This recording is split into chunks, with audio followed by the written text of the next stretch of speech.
Rain poured over the small countryside road as Lucas, a hard-working single dad, drove home from his late-night shift.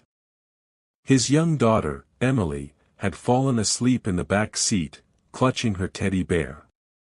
Suddenly, through the blur of rain, Lucas spotted a figure in white standing by the roadside drenched, trembling, and barefoot. He slowed down, and his headlights revealed what looked like a bride.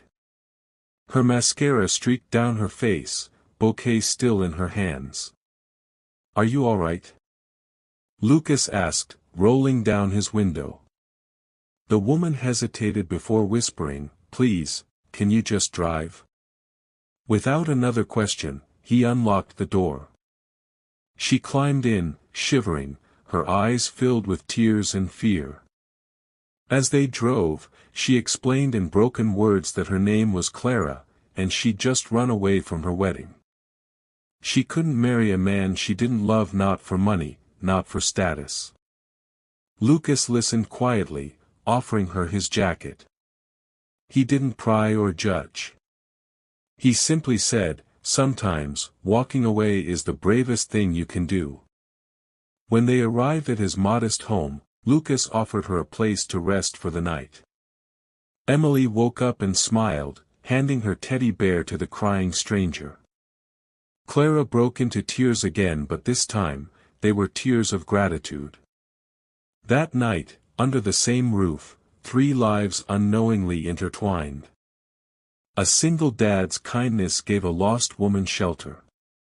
But Lucas had no idea that this woman wasn't just a runaway bride, she was the heir to one of the country's biggest fortunes, a billionaire who had everything, except freedom. The next morning, Clara awoke to the smell of pancakes and the sound of laughter echoing from the small kitchen. Sunlight filtered through thin curtains, painting golden streaks across the room. It was simple, warm, a stark contrast to the marble halls and glittering chandeliers she'd left behind. Lucas stood by the stove, flipping pancakes, while little Emily giggled as she tried to pour syrup without spilling. "Good morning," Clara said softly, her voice still hoarse. Lucas looked up with his gentle smile. "You must be starving. Hope you don't mind simple food." Clara sat down, watching father and daughter move in easy harmony. For the first time in years, she felt peace. No maids, no photographers, no corporate meetings, just laughter and the smell of breakfast. She helped wash dishes after, her manicured hands trembling as they touched the worn plates. She wasn't used to this kind of living, but she found herself wanting to be. Over the next few days, Clara stayed with them, pretending to be just another traveler.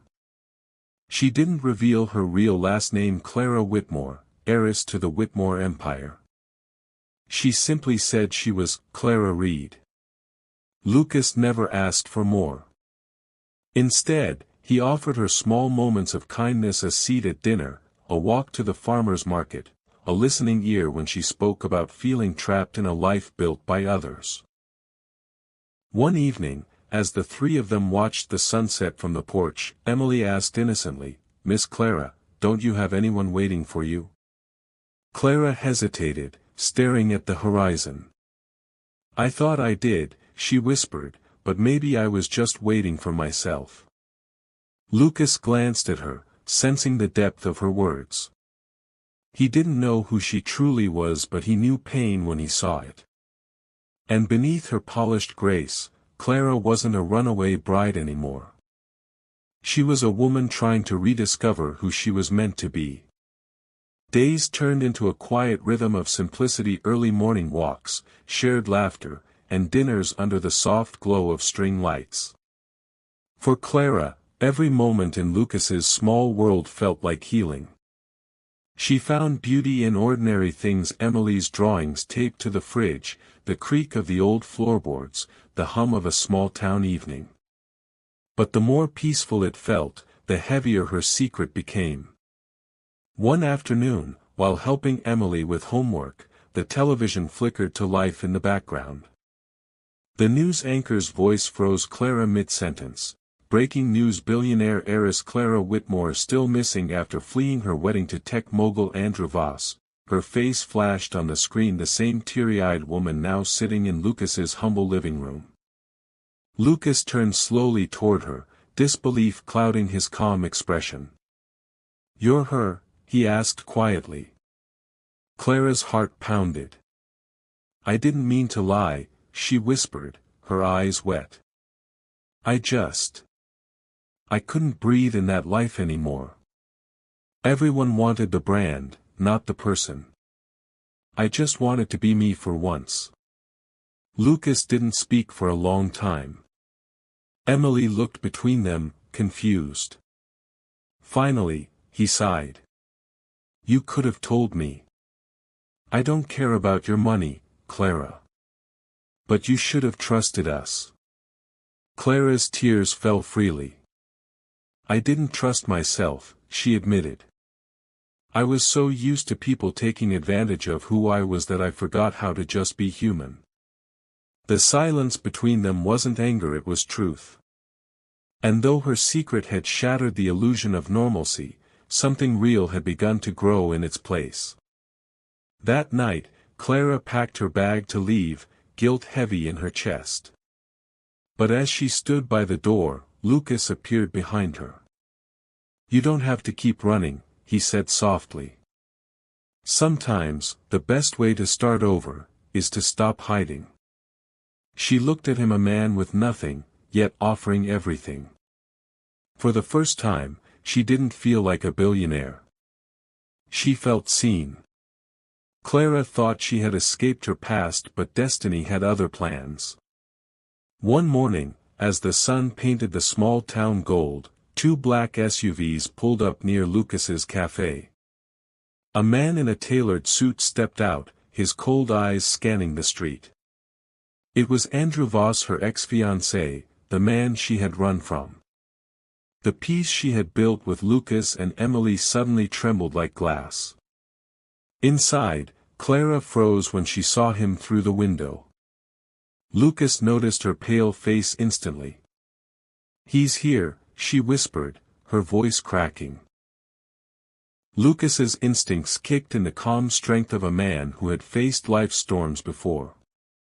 "Stay behind me," he said firmly, standing tall as Andrew entered. Andrew's voice was sharp with anger.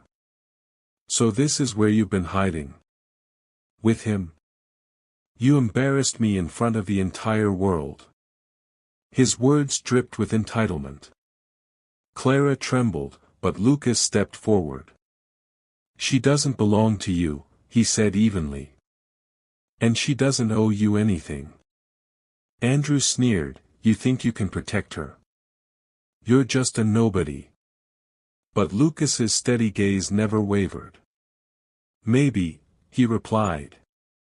"But I'm the kind of nobody who won't stand by and let someone like you destroy her again." The tension hung heavy. Andrew took a threatening step forward, but before anything could happen, Clara spoke, her voice strong for the first time. "Enough, Andrew.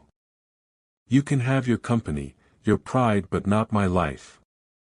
I'm done living for appearances." Silence filled the room. Then, without another word, Andrew turned and left. Clara sank into a chair, shaking not from fear, but from freedom. Lucas knelt beside her, gently taking her hand. "You faced him," he said softly. "That's real strength." Tears rolled down her cheeks, but this time they weren't from pain. She smiled through them. "I didn't face him alone." Outside, Emily's laughter echoed as the sky turned rose gold. For the first time, Clara wasn't running. She had found a home not in wealth, but in hearts that asked for nothing in return. And in that quiet moment, love finally stopped running too. Thanks for watching. If you enjoyed this video, be sure to subscribe for more motivational videos.